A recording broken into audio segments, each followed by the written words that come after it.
a questão toda é muito simples, né? Um resultado ruim, um revés no Morumbis na quarta-feira vai ser o fim da linha para o Thiago Carpini.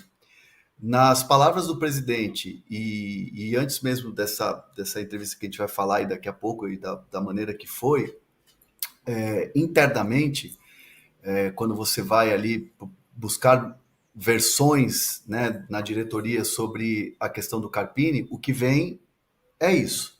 Não, imagina, o Carpini tem. O São Paulo tem um treinador, Thiago Carpini, acreditamos, a gente precisa ter. Dar tempo ao trabalho e tal, aquela coisa toda protocolar. Nos corredores do Morumbi, a pressão em cima do Casares, e o Casares sabe dessa pressão, e vai ser muito difícil, eu diria quase impossível, ele segurar essa pressão em caso de resultado ruim. A pressão é a seguinte: perdeu, vamos procurar um outro treinador, tchau. Não dá mais para o Carpini. Dentro do CT, da porta do CT para dentro, é trabalho, foco, vamos buscar alternativas, o time vai estar todo remendado, o importante é vencer para sobreviver. Vencer, sobreviver e tentar fazer com que a torcida mude de ideia. Tentar, jogo a jogo, convencer a torcida de que o trabalho pode dar uma reviravolta. Aí os jogadores que estão lesionados voltam, aquela coisa toda, baixa poeira, uma vitória aqui, dá uma acalmada no ânimo. Então são 3 frentes hoje que existem no São Paulo. A frente oficial, que temos um treinador, a frente que é a pressão do Morumbi, que é a corneta que está insustentável, perdeu, está fora, e a versão da porta do CT para dentro, que vamos trabalhar, não resta outra coisa, tem que vencer. É jogo em casa no Morumbi, que vai estar lotado, pressão gigante, não é um adversário tecnicamente mais fraco que o São Paulo, é um adversário sem tradição nenhuma na Libertadores, é obrigação vencer. Trabalha, foco. E ontem eu soube que o Carpini chegou no CT às 7 da manhã e saiu do CT às 9h30 da noite, exausto, trabalhando muito, assim, completamente esgotado, focado naquilo que é a vitória para buscar as alternativas, conversando com refis, conversando com auxiliares, conversando com os jogadores, puxando de canto, estudando, trabalhando o adversário, o cobressal. Internamente existe uma crítica de que o Carpini, por exemplo, ele poderia ter trazido uma comissão técnica mais parruda, que a comissão técnica dele é muito enxuta, e que numa hora dessa...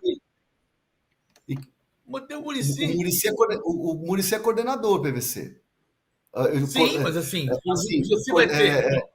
comissão técnica de dia a dia ali, né? De mas trabalho, se você tem um Muricy, metodologia. vamos lá.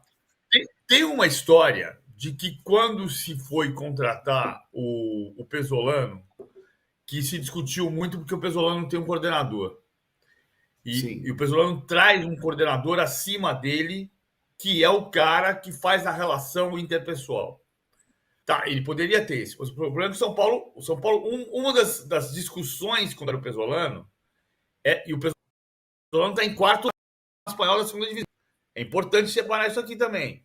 O Valladolid está indo para o playoff. Ele pode subir direto ainda, sobem os 2 primeiros. O que está em segundo lugar é o espanhol, ele está disputando o acesso, mas ele está em quarto lugar na segunda divisão.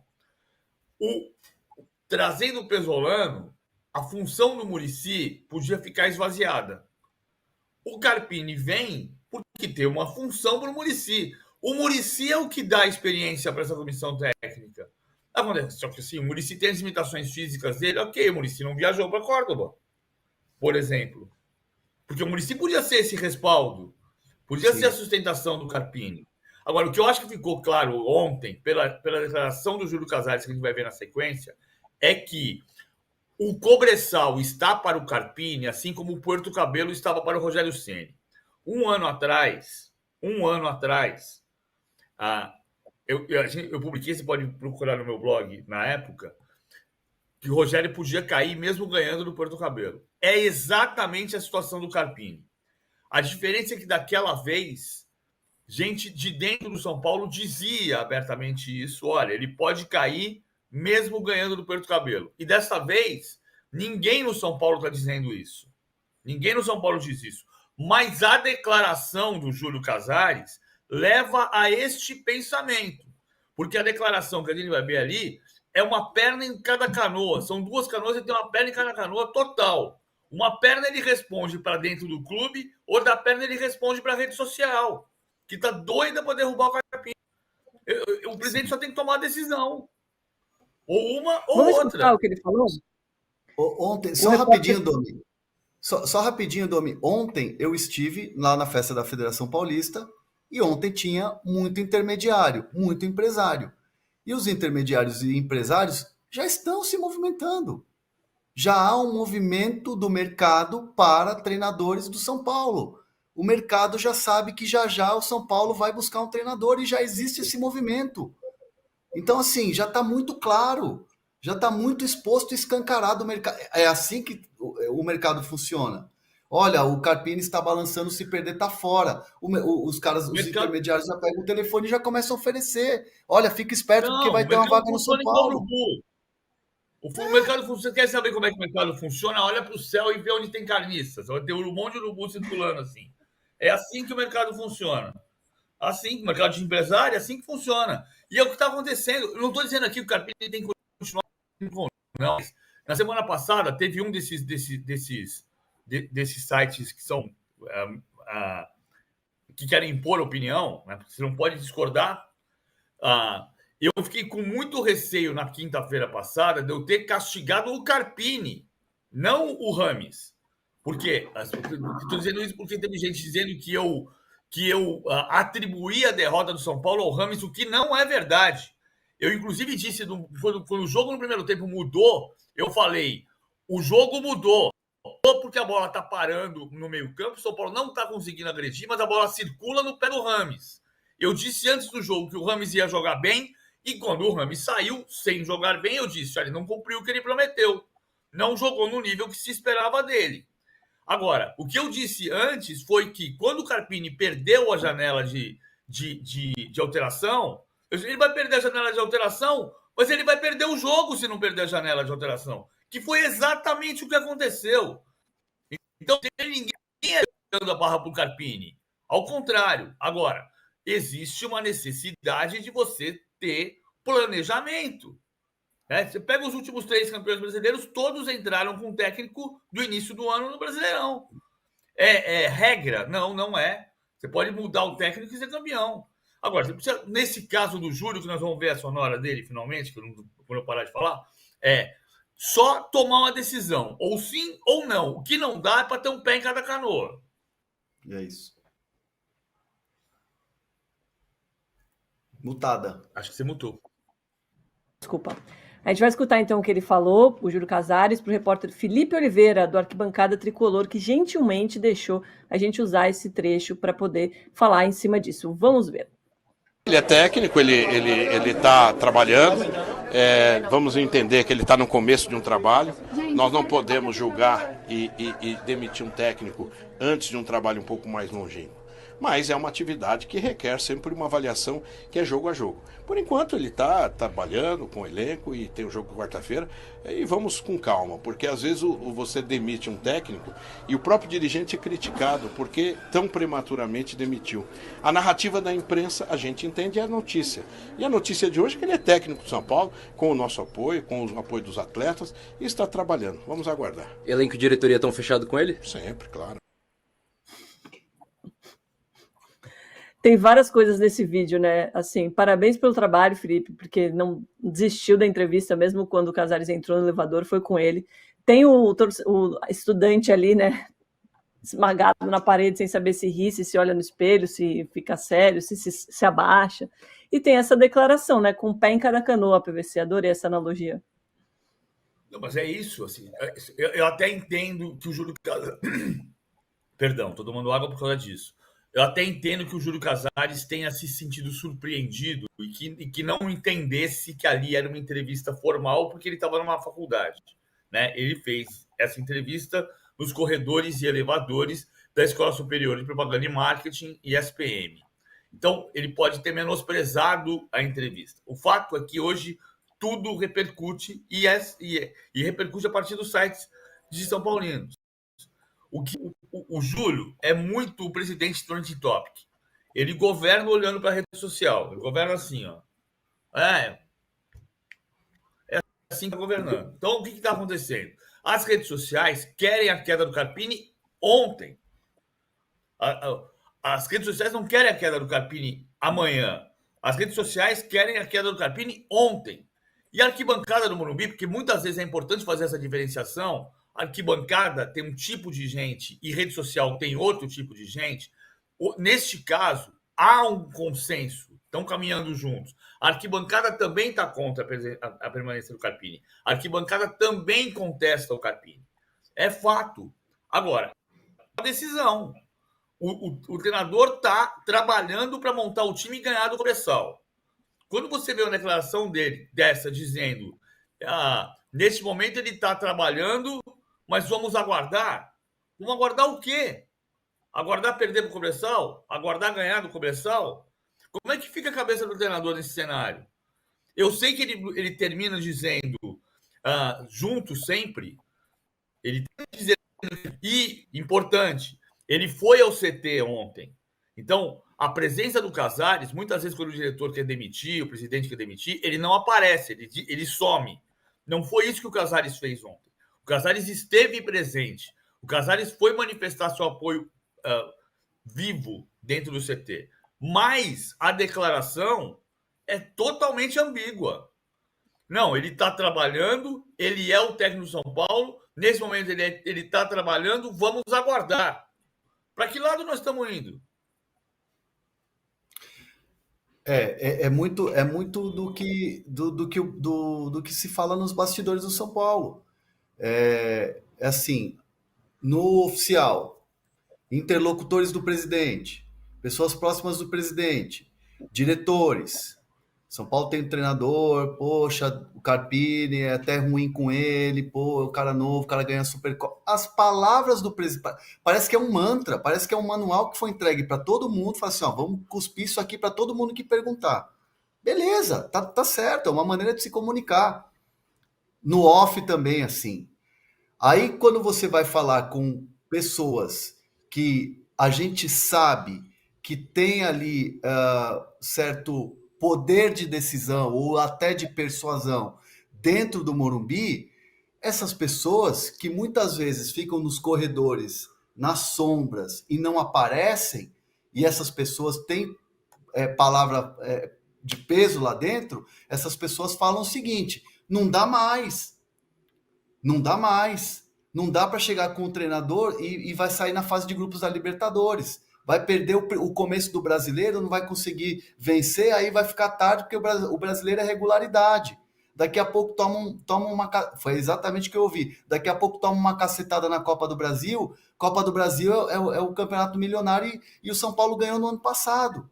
Não é bom ganhar a Copa do Brasil? Por que não tentar ganhar de novo? Não dá para arriscar. É um ano importante para o São Paulo. Já provou que não deu. Corredores do Morumbi. Isso que vai para a rede social. E aí existe essa situação, da porta do CT para dentro. Júlio Casares apertando a mão do Carpini e fala assim, foco, trabalho, vamos ganhar, é obrigação. São 3 situações hoje que existem dentro do São Paulo. Depois do jogo do Cobressal, uma delas vai acontecer. Você tem alguma sensação aí com essas informações de bastidores do que pode acontecer primeiro?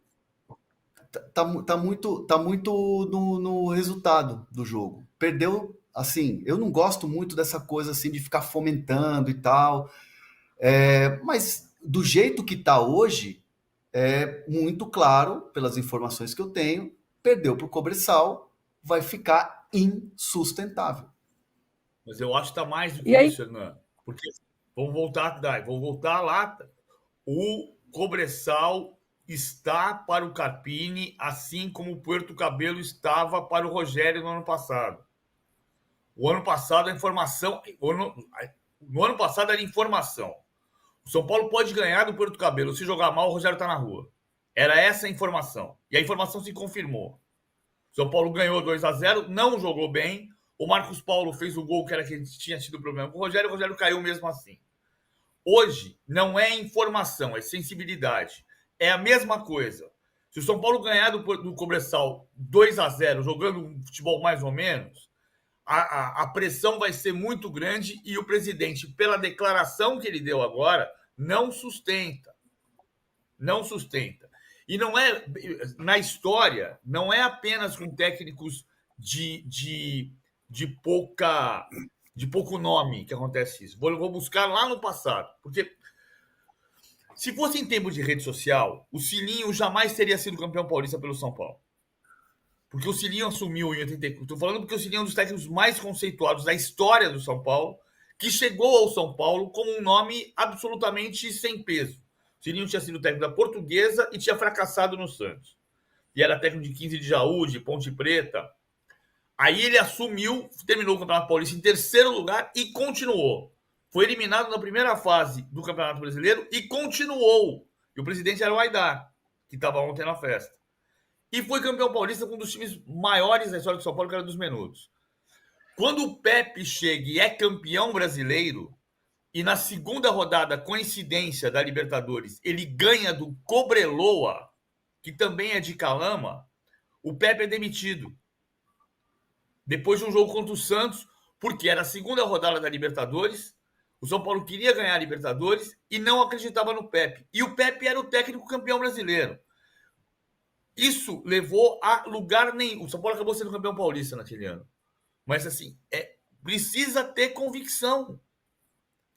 A convicção pode ser não. A convicção pode ser não fica. Ok. A convicção pode ser fica, mas precisa ser com convicção. Não pode ser um pé em cada canoa. Ô, Hernan, e você escutou já algum nome aí nos bastidores? Você falou, né, de empresários e tal? Não, o que se tem ainda é muita especulação. No campo especulativo a gente não pode nem citar, eu pelo menos não gosto de falar. Mas assim, fica muito nítido que... e aí eu volto no Pesolano, que o PVC citou, uma ala da diretoria tinha muita convicção de que o Pesolano seria o treinador de São Paulo. E aí uma outra ala da diretoria, e que inclui o Muricy, essa outra ala, calma, vamos ouvir aqui outros treinadores. Tem o Carpini aí que foi bem no primeiro papo. E aí aconteceram outras 2 entrevistas e chegou-se à conclusão do Carpini, porque ele foi bem nas entrevistas e tinha um perfil aproximado do Dorival, não de experiência, mas perfil, jogadores, jogar, aquela coisa toda e tal. Mas existia uma ala forte de olho no Pesolano. Então, assim, pela experiência que eu tenho, conhecendo o São Paulo, pela falta de opção que tem hoje no mercado brasileiro de treinadores, o São Paulo vai em busca de um perfil, claro, acontecendo a saída do Carpini, né, se desenhando essa saída, algo nesse sentido. Pela última busca de treinador, eu entendo que vai mais ou menos nesse caminho. O que está desenhado é o seguinte, bom, tem gente que quer o Filipão, né? Mas isso é mais um pedaço de mídia social. Tem muito arrependimento, não da diretoria, dos nomes do Pesolano, que é o que o Hernan está dizendo.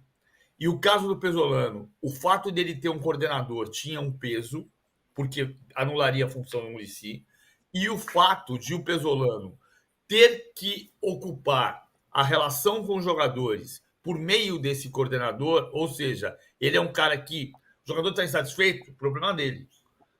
E remetia à relação ruim do final do período Rogério. Sempre faço aqui a ressalva. Todo mundo entende que o Rogério Ceni tem treinos espetaculares, que taticamente é um extraordinário treinador. O problema do Rogério tem sido a capacidade de gerenciar pessoas e vaidades. E o Pesolano trazia com ele essa impressão de que, como ele não se relaciona com o jogador, podia dar curto-circuito no vestiário. Mas o nome do Zubeldia, que foi outro cogitado em janeiro, está livre. Então, a sombra que circunda as redes sociais ali é o Zubeldia. Porque o Zubeldia foi campeão da Copa Sul-Americana pela LDU, eliminou o São Paulo na semifinal e tá sem emprego. Agora, vamos lá. Eu não estou dizendo que tem que trocar o técnico. Quem tem que decidir isso é o presidente do São Paulo. Só que ele tem que decidir. O que eu tô criticando aqui é a declaração do presidente do São Paulo, que fala: ele é o técnico do São Paulo, ele está trabalhando, vamos aguardar. Pô, são três declarações distintas numa frase só.